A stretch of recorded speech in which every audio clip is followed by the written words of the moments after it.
Saima 2017 powered by Himalaya Purifying Neem Face Wash and Washing Machine లో మనతో పాటు ఉన్నారు మురళీ మోహన్ గారు. Sir welcome to SIIMA. Thank you అండి, thank you so much. Sir SIIMA గురించి మాట్లాడుకుంటే ఇది సంవత్సరం పెరిగి చాలా పెద్దదై సెలబ్రేషన్స్ చాలా పెద్దగా అయిపోతుంది. దీని గురించి రెండు ముక్కలు.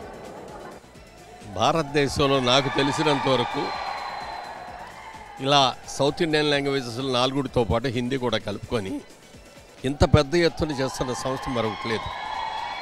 ఒకప్పుడు ఫిల్మ్ఫేర్ అవార్డ్స్ అంటే దానికి ఒక స్టాటస్ ఉండేది. ఇవాళ దాన్ని మించి కేవలం భారతదేశంలోనే కాకుండా విదేశాల్లో కూడా తీసుకొచ్చి అన్ని భాషల వాళ్ళని ఇలా కలిపి ఫంక్షన్ చేయడం చాలా చాలా బాగుంది. జనరల్గా ఏ ఇండస్ట్రీ వాళ్ళు ఆ ఇండస్ట్రీలోనే ఉంటారు తప్ప ఒకరినొకరు కలుసుకునే అవకాశం ఉండదు. ఒకప్పుడు మెడ్రాస్లో షూటింగ్లు జరిగే రోజుల్లో ఆ రోజున తెలుగు, తమిళ్, కన్నడ, మలయాళం అన్నీ అక్కడ ఉండేవి కాబట్టి అందరం కలుసుకునే అవకాశం వచ్చింది. ఏ స్టేట్కి ఆ స్టేట్కి వెళ్ళిపోయిన తర్వాత ఒకరినొకరు కలుసుకునే అవకాశం లేదు. ఈ విధంగా అందరి లాంగ్వేజ్లు అందరూ కలుసుకోవటం అనేది ఒక ఆనందదాయకం. ఇది 6వ సంవత్సరం. 6 సంవత్సరాలుగా ఒక్కళ్ళు దీన్ని ఇంత నిర్వహించడం అనేది చాలా చాలా పెద్ద విషయం.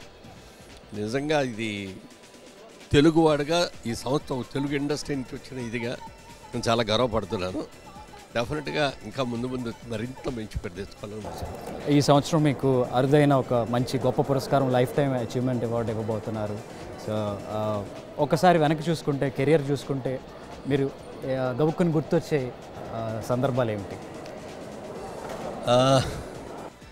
అంటే నేను ఎప్పుడూ ఒక సినిమా యాక్టర్ని అవ్వాలి అని నేను అనుకోలే. చిన్నప్పటి నుంచి కూడా నాకు మంచి బిజినెస్ మ్యాన్ అవ్వాలి అని అనుకుంటూవాడిని. నా సరదా కోసం నాటకాలు వేస్తూ ఉండేవాడిని. అనుకోకుండా ఇండస్ట్రీ రావటం డైరెక్ట్గా హీరో పొజిషన్ రావటం. సరే ట్రైల్ చేసి చూద్దాం, సక్సెస్ అయితే అవుద్దాం, లేకపోతే ఇది అని అనుకున్నాను ఆ రోజున. But with God grace success అవ్వగలిగాను. ఆ కోరిక తీరింది, ఈ కోరిక తీరింది. అయితే నేను మొదటి నుంచి కూడా ఎవరైనా ఏ పని చేసినా ఇష్టపడి కష్టపడి చేస్తే సక్సెస్ వస్తుంది అనేది నమ్మేవాళ్ళలో నేను ఒకటి. అందుకని చాలా సిన్సియర్గా, చాలా కష్టపడి, చాలా దీన్ని ప్రేమిస్తూ చేశాను. I'm very happy. అయితే నటుడు అనే వాడికి దాహం తీరదు. ఇంకా ఏదో చెయ్యాలి ఇంకా నేను కోరిక. అనుకోకుండా రాజకీయాల్లోకి వెళ్ళటం మూలంగా కొంచెం ఈ 3 సంవత్సరాలుగా ఇండస్ట్రీ కొంచెం దూరంగా ఉన్నా మళ్ళీ తొందరలో సినిమాలు మొదలుపెట్టి చేయాలన్నారు.